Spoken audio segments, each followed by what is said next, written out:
Hello friends, virtual space YouTube ചാനലിൻ്റെ പുതിയൊരു വീഡിയോയിലേക്ക് എല്ലാവർക്കും സ്വാഗതം. അപ്പോൾ ബിടെക് ലാറ്ററൽ എൻട്രി 2024 അതിൻ്റെ പ്രീവിയസ് എക്സാം നടക്കുന്നുണ്ട്. അപ്പോൾ അതിൻ്റെ പ്രീവിയസ് ഇയർ ക്വസ്റ്റ്യൻ പേപ്പേഴ്സ് നിങ്ങൾക്ക് LBS സെൻറ്ററിൻ്റെ വെബ്സൈറ്റിൽ നിന്നും ഡൗൺലോഡ് ചെയ്യാവുന്നതാണ്. ഇവിടെ പ്രീവിയസ് ഇയർ ക്വസ്റ്റ്യൻസ് എന്ന് കൊടുത്തിട്ടുണ്ട്. അപ്പോൾ അതിൻ്റെ സിലബസ് ഇവിടെ കൊടുത്തിട്ടുണ്ട്. അപ്പോൾ ഡീറ്റെയിൽഡ് സിലബസ് നമുക്ക് ജസ്റ്റ് ഒന്ന് നോക്കാം. അപ്പോൾ ഇതിനകത്ത് ഡിപ്ലോമ അതുപോലെ തന്നെ ഡിവോക്ക് ഉള്ളവർക്ക് ഒരു സെറ്റ് പേപ്പർ എയും അതുപോലെ തന്നെ BSc സ്ട്രീം കഴിഞ്ഞവർക്ക് പേപ്പർ ബിയുമാണ് വരുന്നത്. അപ്പോൾ ഇതിനകത്ത് എയിൽ വരുന്നത് ബേസിക്സ് സിവിൽ മെക്കാനിക്കലും 30 mark, basics of electrical and electronics 30 mark, പിന്നെ programming in C 15 mark, engineering mechanics 15 mark, mathematics 20 mark, English 10 mark.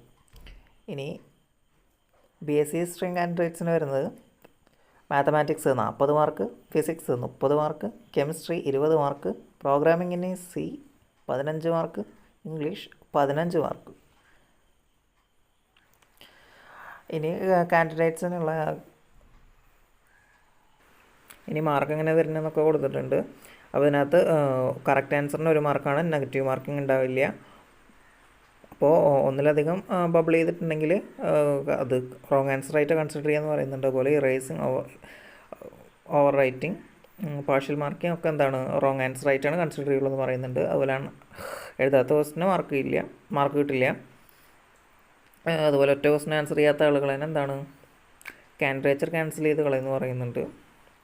ഇനി റാങ്ക് ലിസ്റ്റ് പ്രിപ്പറേഷൻ്റെ ഡീറ്റെയിൽസ് പറയുന്നുണ്ട്. ഇപ്പോൾ ഡിപ്ലോമ ഡിവോക്ക് സ്ട്രീമിലുള്ളവർക്ക് എന്താണ് ടൈ വരികയാണെന്നുണ്ടെങ്കിൽ മാത്സിലെ കൂടുതൽ മാർക്കുള്ളവരെയാണ് കൺസിഡർ ചെയ്യുമെന്ന് പറയുന്നത്. അതുപോലെ തന്നെ വീണ്ടും ടൈ വരികയാണെന്നുണ്ടെങ്കിൽ ഇംഗ്ലീഷിലെ സ്കോർ ഹൈ റാങ്ക് ഉള്ളവർ തന്നെയാണ് കൺസിഡർ ചെയ്യുക. പിന്നെയും ടൈ വരികയാണെന്നുണ്ടെങ്കിൽ ഏജ് നോക്കുന്നതാണ് പറയുന്നത്. ദെൻ BSc സ്ട്രീമിലുള്ളവർക്കാണെങ്കിൽ ടൈ വരികയാണെന്നുണ്ടെങ്കിൽ അവിടെ ആദ്യം മാത്സിൻ്റെ മാർക്കാണ് നോക്കുക.